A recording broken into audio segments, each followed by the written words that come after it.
Oh Polly, love, oh Polly, the rout has now begun, and we must go a-marching to the beating of a drum. Come dress yourself all in your best, and come along with me.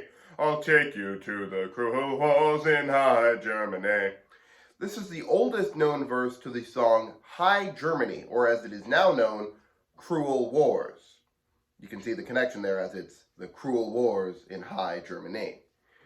The Dreadnoughts added additional verses and changed the title to Cruel Wars in 2011. Now, while we don't know when this song was first written, we do know that it was first recorded in 1906.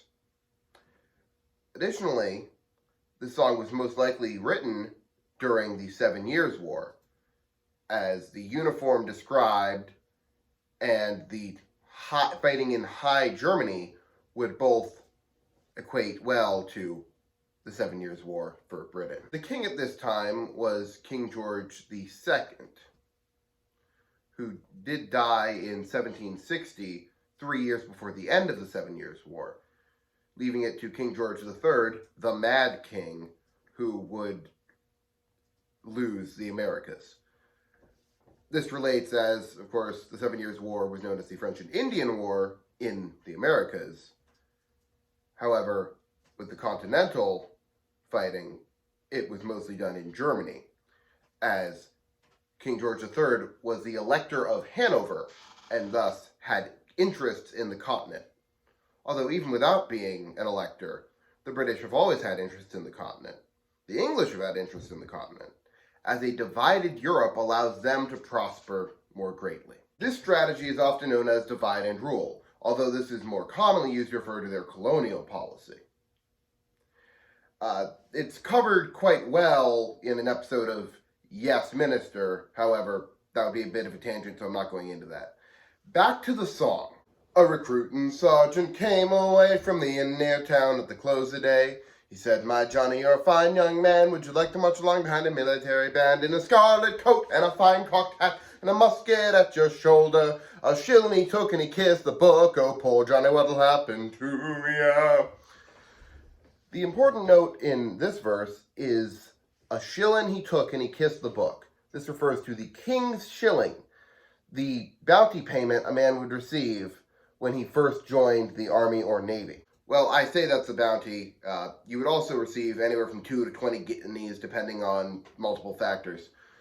This led to bounty hopping, as you could receive a good amount of money for simply signing up, so why not sign up, desert, and go to a different recruiting station and sign up again? This issue often comes up when any army offers a bounty. It also happened in the Civil War for America. I realize I'm talking about Britain. It also happened in the American Civil War. There was a big issue with bounty hopping. Now, don't take this to mean that the soldiers were well paid. They weren't. By the time of the Napoleonic Wars, at least, I realize it's a bit of a jump. However, there's better accounting at that time. They would receive half the pay of an agricultural worker and a quarter the pay of an industrial worker. Of course, an industrial worker did have to pay to live in a city, which was more expensive. But the soldiers also had to pay for some of their own equipment. They had to buy their own uniforms, and their rations weren't always the best, so sometimes they would have to buy additional food on their own wages. Really, you were not making much as a soldier. Now, why am I making this video? Well, it's to hopefully launch a series on sea shanties. Now, I know what you're saying. That sounded like a marching song. And you'd be correct. It's not a sea shanty. But it was recorded by 2 sea shanty bands. Both the Dreadnoughts, who added 1 or 2 additional verses and changed the name, and the Longest Johns, who's personally my favorite sea shanty band. I'm hopefully going to be doing more in the future. However, you know me in series, I'm not going to be that well at doing it.